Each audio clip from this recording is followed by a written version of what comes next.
are पार गया हार मानी ना कदे भाई तेरा घोड़ा है यो लंबी रेस का मैं उड़ते परिंदा की रे पांख पाड़ दी गवा बने बैठा यो जमाना यार का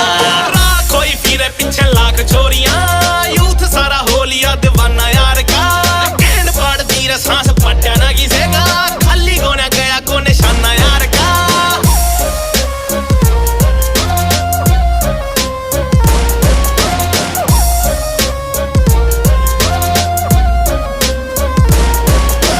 चॉकलेटी कलर है यार तेरे का पर आगे पीछे गोरियां फुदकती फिरे छोरा टुंगे पे बंदूकड़ी ने रखे टांग के गोज में ते गोलियां लुटकती फिरे न्यू ते चॉकलेटी कलर है यार